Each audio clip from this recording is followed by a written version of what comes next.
말씀 묵상의 본문을 따라서 사무엘하를 계속 읽어 나가고 있습니다. 이제 사무엘서도 거의 막바지에 다다르고 있는데요. 이번 주 중에 사무엘서를 모두 마치고 6월에는 욥기서를 읽어 나가게 됩니다. 욥기서는 고난과 관련해서 인간 삶의 심연을 들여다보게 하는 책이지요. 그래서 읽는데 어렵기도 하지만 동시에 많은 사람들에게 사랑을 받는 책이기도 합니다. 말씀을 묵상하는 일은 자기 삶을 객관적으로 들여다보게 하는 일이기도 합니다. 말씀을 묵상하는 일에는 가학이 없습니다. 아멘? 네. 말씀을 붙들고 진지하게 자기 성찰하기를 게을리하지 않는 사람은 엉뚱한 곳에서 헤맬 수가 없습니다. 사는 일이 버겁거나 허무하게 느껴질수록 하나님의 말씀을 붙들어야 합니다. 시편 기자는 이렇게 노래하죠. 인생은 그날이 풀과 같고 피고 지는 들꽃 같아 바람 한 번 지나가면 곧 시들어 그 있던 자리마저 알 수 없는 것이다. 그러나 주님을 경외하는 사람에게는 주님의 사랑이 영원에서 영원까지 이르고 주님의 의로우심은 자손 대대에 이를 것이니 곧 주님의 언약을 지키고 주님의 법도를 기억하여 따르는 사람에게 이를 것이다. 말씀을 읽고 묵상하는 일을 통해서 풀과 같고 들꽃과 같은 우리 인생 가운데 하나님의 사랑과 의로우심이 여러분들의 삶을 지키시고 인도해 주시길 바랍니다. 어린 압살롬의 반란을 피해서 다윗은 피난길에 오르죠. 전세가 압살롬 쪽으로 기울자 믿었던 사람들도 또 이스라엘 백성들도 모두 다윗에게서 등을 돌립니다. 피난길에 오른 다윗과 그를 따르는 사람들을 15장에서는 이렇게 묘사하고 있습니다. 그는 올라가면서 계속하여 울고 머리를 가리고 슬퍼하면서 맨발로 걸어갔다. 다윗과 함께 있는 백성들도 모두 머리를 가리고 울면서 언덕으로 올라갔다. 그야말로 눈물의 행진입니다. 다윗의 심정과 슬픔은 아주 복합적이었을 겁니다. 권력을 빼앗기고 도망자 신세가 된 것보다 비참한 것은 그 일을 아들 때문에 겪고 있다는 것이죠. 언제나 예외는 있지만 대체적으로 부모들은 자신을 자녀들과 동일시합니다. 자녀에게 좋은 일이 생기면 가장 좋아할 사람도 부모이고요. 자녀에게 안 좋은 일이 생기면 가장 슬퍼할 사람도 부모입니다. 부모에게 자녀는 곧 자기 자신이기도 하죠. 아들이 적이 된 아이러니한 상황에서 다윗의 말과 행동을 우리가 다 이해하기는 어렵습니다. 다윗은 아들 압살롬과 싸우러 나가는 장수들에게 이렇게 부탁하죠. 나를 생각해서라도 저 어린 압살롬을 너그럽게 대해주십시오. 이 부탁 때문에 다윗의 군대는 압살롬을 죽일 때도 또 죽이고 나서도 다윗의 눈치를 살피게 되는 거죠. 다윗은 압살롬을 저 어린 압살롬이라고 불렀습니다. 하지만 압살롬은 이미 아들 셋과 딸 하나를 둔 성인입니다. 압살롬의 나이가 어려서 그렇게 부르는 게 아니죠. 부모에게 자녀는 다 큰 성인이 되었어도 여전히 어린 아이입니다. 60이 넘은 자녀가 외출할 때마다 80이 넘은 부모가 차 조심하라고 당부한다고 하죠. 제 아버지도 전화할 때마다 제가 혼자 여기 있는 거 아시고 뭐 먹고 사느냐고 항상 걱정을 하십니다. 아내가 반찬이랑 잘 챙겨준다고 하면 그제서야 허허 하고 웃으시죠. 자녀가 태어나고 키우기 시작할 때부터 부모들은 늘 걱정하고 조심스러워하는 삶을 시작합니다. 아이가 한밤중에 잠을 깨서 기침하고 울기라도 하면 어디가 아픈 게 아닐까 걱정하면서 잠을 이루지 못합니다. 뉴스를 통해서 나쁜 소식을 듣는 날이라도 치면 바깥에 외출해 있는 아이가 돌아올 때까지 아이에게 무슨 일이 생길 게 아닐까 걱정하면서 잠을 이루지 못합니다. 그래서 부모들이 잔소리를 하기 시작합니다. 밤늦게 다니지 말아라. 나쁜 친구들하고 어울리지 말아라. 숙제는 미리미리 해놔라. 아이들은 당연히 부모들의 잔소리를 싫어하죠. 아이들에게 아무 소용이 없다는 걸 알지만 부모들은 잔소리를 멈추지 못합니다. 이 불안한 세상에서 아이들을 안전하게 지켜줄 수 있는 것은 아무것도 없다는 것을 잘 압니다. 하지만 아이들을 위해서 할 수 있는 일이 그것밖에 없기 때문에 부모들은 잔소리를 멈출 수가 없는 것입니다. 그것이 부모의 마음인 것이죠. 다윗의 군대가 압살롬의 반란군을 진압하고 그 소식을 전할 때도 다윗의 관심은 압살롬에게 있었습니다. 싸움에서의 승리를 기쁜 마음으로 전하는 전령들에게 다윗은 아랑곳 없이 그 어린 압살롬은 평안하더냐 하고 2번이나 묻지요. 수고했다는 격려의 말을 기대하고 한 걸음을 달려갔을 전령들에게 다윗의 반응은 무척이나 실망스러운 것이었을 겁니다. 압살롬은 이복 형제인 암논을 죽이고 도망갔던 자식이었습니다. 3년의 세월이 지나서 겨우 용서하고 받아 죽었을 때 아버지를 대적해서 반란을 일으켰습니다.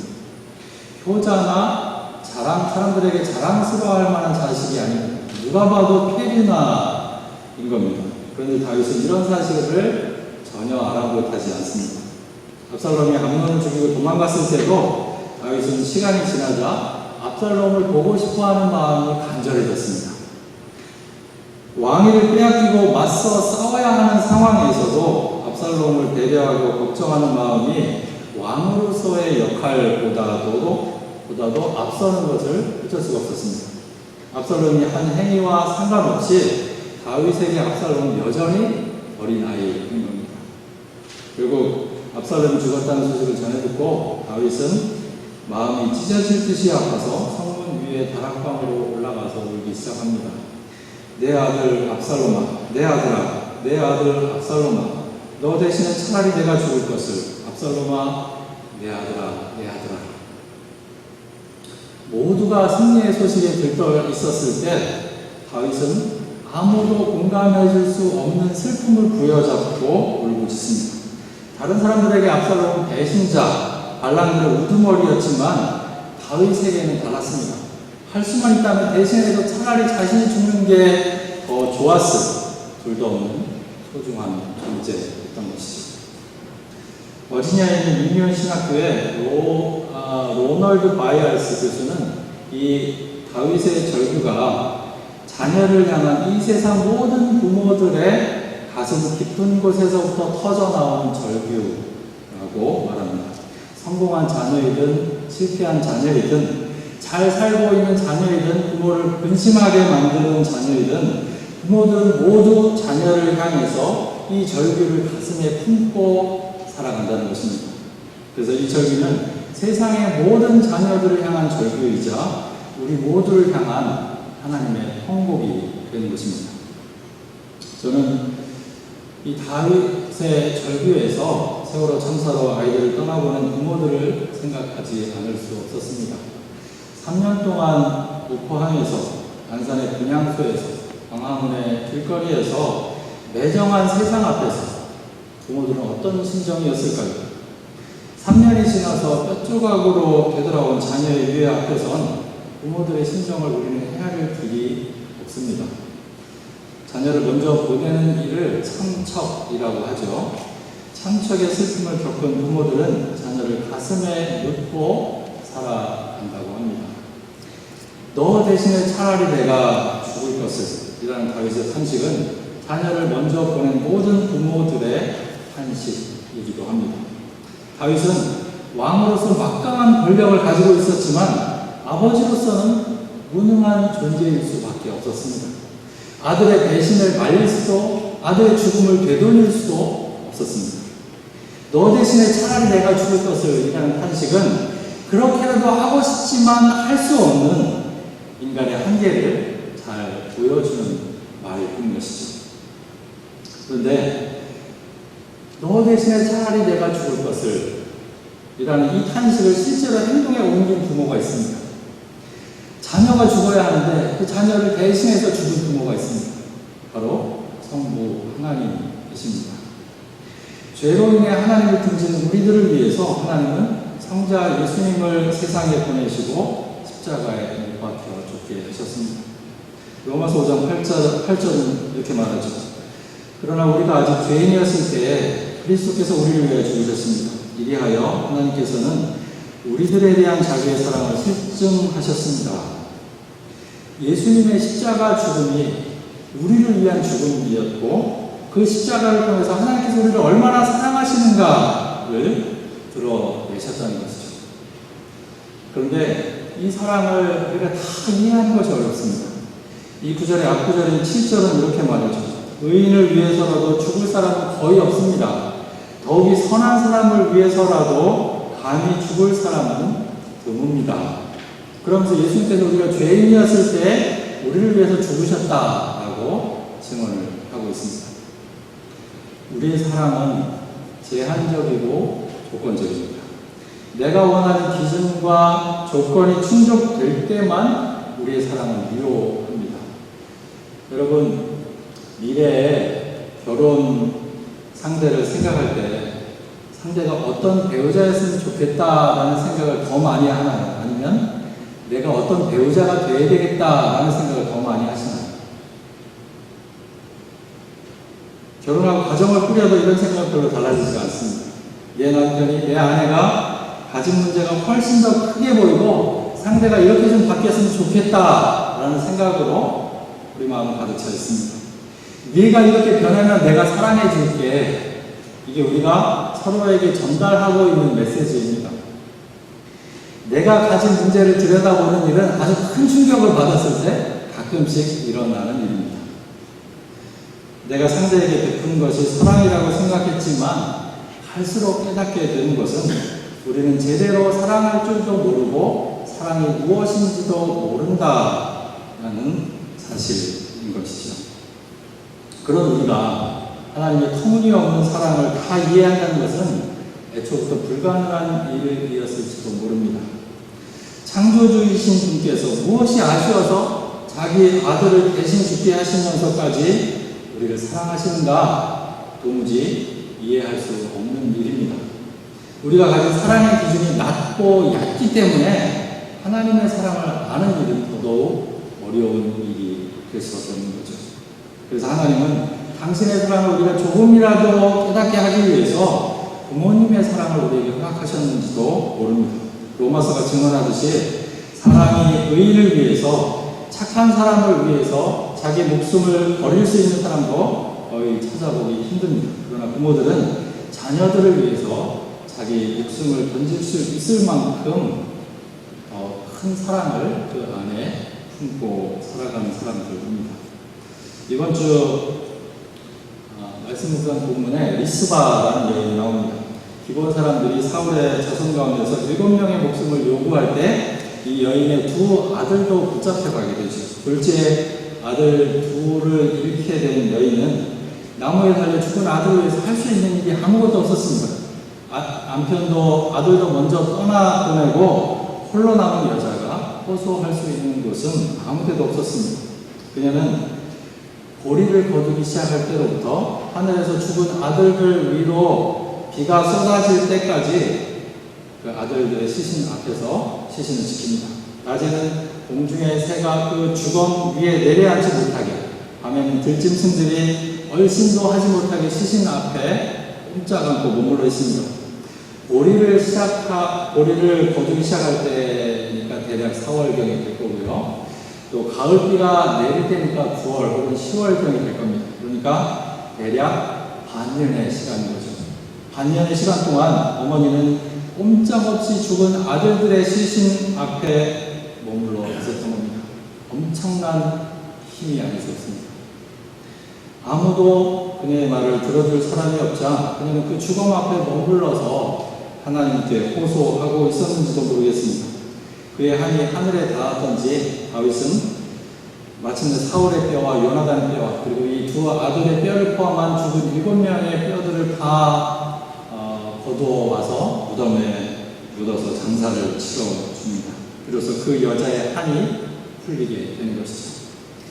우리는 반년의 시간 동안 아들의 죽음을 지켜낸 리스바보다 더 강하고 억센 부모들을 알고 있습니다.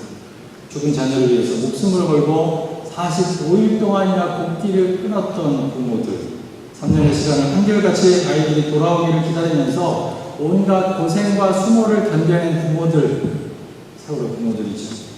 성경에 나오는 이야기보다 우리 민족이 겪었던 비극이 더 큰 비극이었다는 사실 앞에 제 마음은 저릿해져 옵니다. 자녀를 향한 부모의 사랑은 자기를 초월하는 사랑입니다. 그래서 부모의 사랑을 통해서 우리는 하나님의 사랑이 어떤 것인가 그 실체를 조금이나마 엿볼 수 있게 된 것이죠. 그런데 사람들이 착각하는 게 있습니다. 하나님은 창조주이시고 전능하신 분이기 때문에 하나님의 사랑도 그와 비슷한 방식일 거라고 생각하는 겁니다. 강하고 주도적이고 그 능력을 마음껏 발휘해서 우리를 사랑하실 거라고 생각합니다. 하지만 현실에서 드러난 하나님의 사랑의 방식은 그 반대입니다.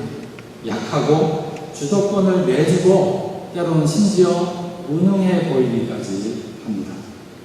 십자가에서 드러난 하나님의 사랑을 생각해보면 그 사랑은 오히려 내 아들아 너 대신에 차라리 내가 죽을 것을 이라고 탄식하는 인간의 한계와 무능력을 절감하고 있는 다윗의 절규와 맞닿아 있습니다. 하나님은 전능하신 그 능력으로 우리를 원래의 모습으로 돌이키시거나 강력한 힘으로 죄악으로 가득 찬 이 세상을 새롭게 하실 수 있을 거라고 우리는 생각합니다. 하지만 하나님이 택하신 방법은 십자가입니다.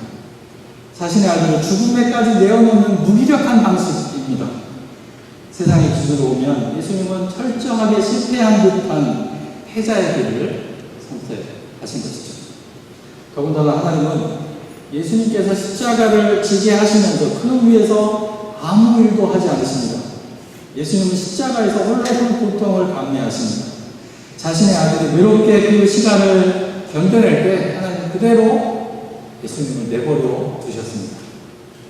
예수님께서 십자가에서 외치신 말씀, 엘리 엘리 라마 사박다니, 나의 하나님 어찌하여 나를 버리셨습니까?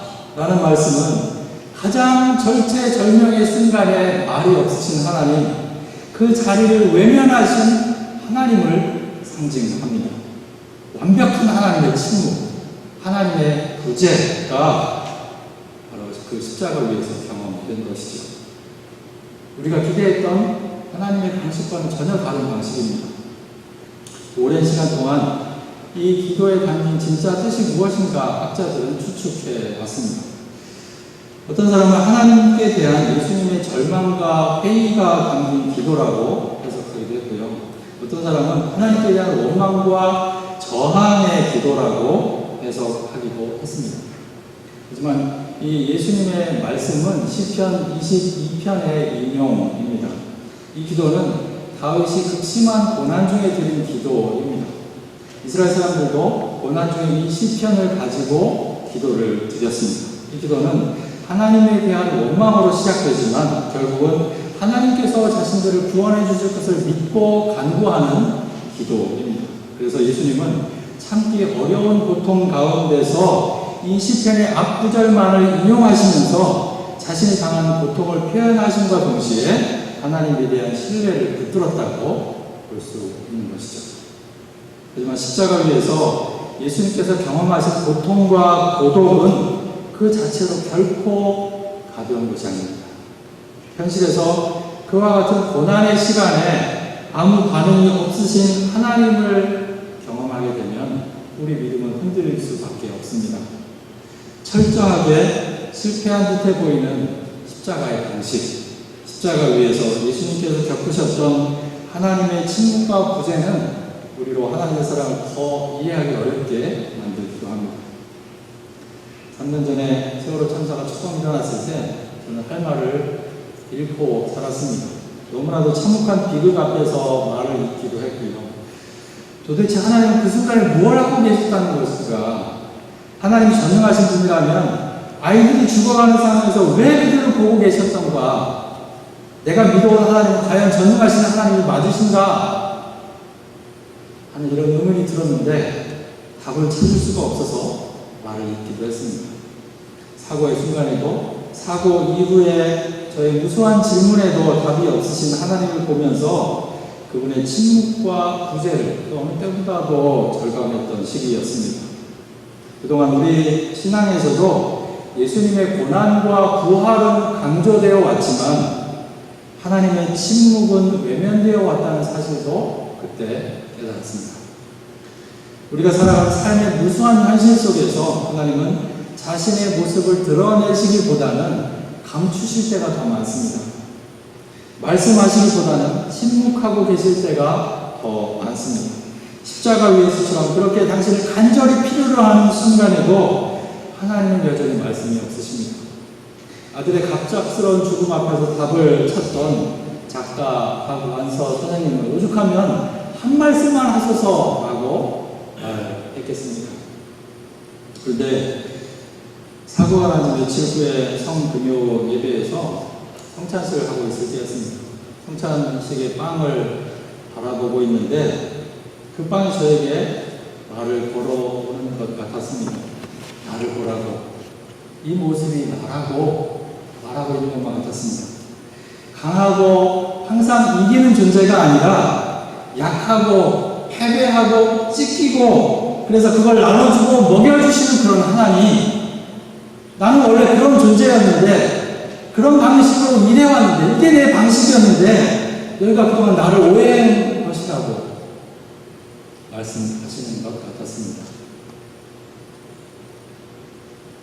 그것은 이전에 저희 하나님에 대한 인식을 숨두리째 바꿔놓는 경험이었습니다.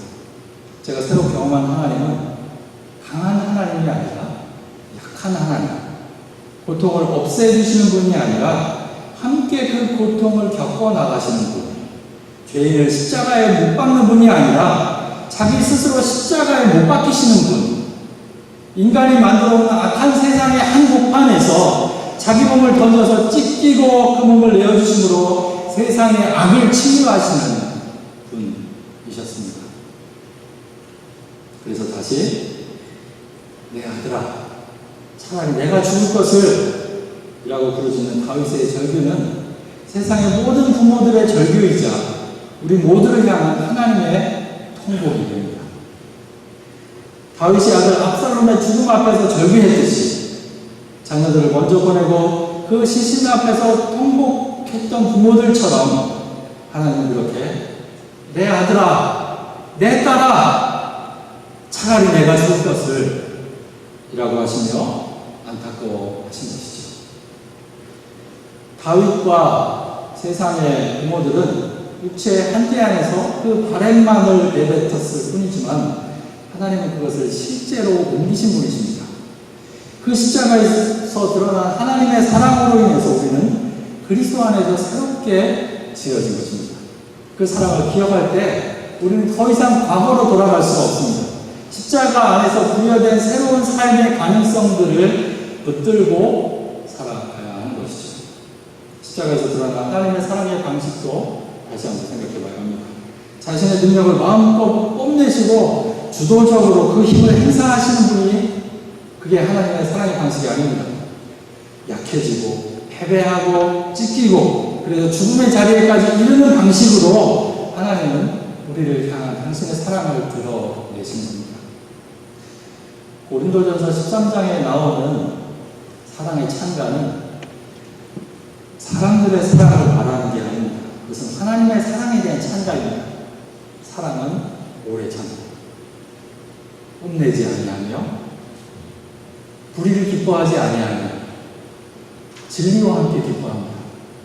사랑은 모든 것을 덮어주며 모든 것을 믿으며 모든 것을 바라며 모든 것을 이깁니다.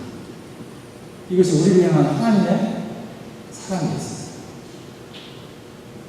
우리는 우리가 나누는 사랑에 대해서도 오해했고 하나님의 사랑에 대해서도 오해해 왔습니다.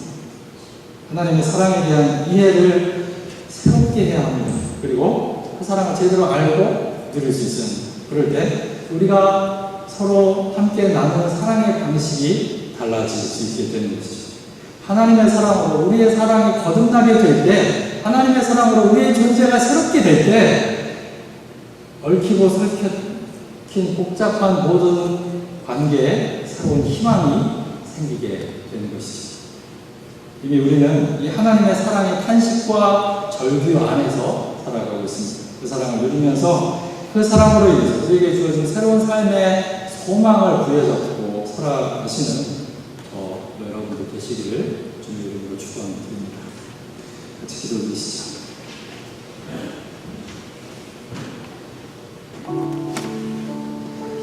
잠시 이 세상의 모든 부모들의 절규에 동참하는 기도를 드리시기 바랍니다.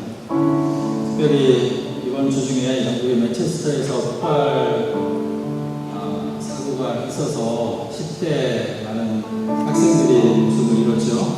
그 학생들 또 부모님들을 기억하시면서 기도하시기 바랍니다. 이 절규의 당대전 우리를 향한 하나님의 사랑을 묵상하시면서 그 사랑을 통해 주어진 새로운 삶의 소망들을 다시 한번 붙드는 우리가 되게 해달라고 함께 기도 드리시겠습니다.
절규를 통해서 자녀를 먼저 보내고 절규하는 이 세상의 모든 부모들의 심정을 헤아려 봅니다. 우리가 사는 세상에 다시는 그런 비극이 일어나지 않기를, 그런 비극 없는 세상을 만들기 위해 살아가는 저희들 되게 하여 주시옵소서. 동시에 이 절규 안에서 우리를 향하신 하나님의 헤아릴 수 없는 사랑을 봅니다. 우리를 위해서 대신 죽으신 그 사랑을 기억하면서 그 사랑 안에서 살기를, 그 사랑을 통해 주어진 새로운 생명을 잘 갖고 가고 그 사랑에 보답하면서 살아가는 저희들 되게 하여 주십시오. 예수님의 이름으로 기도드렸습니다.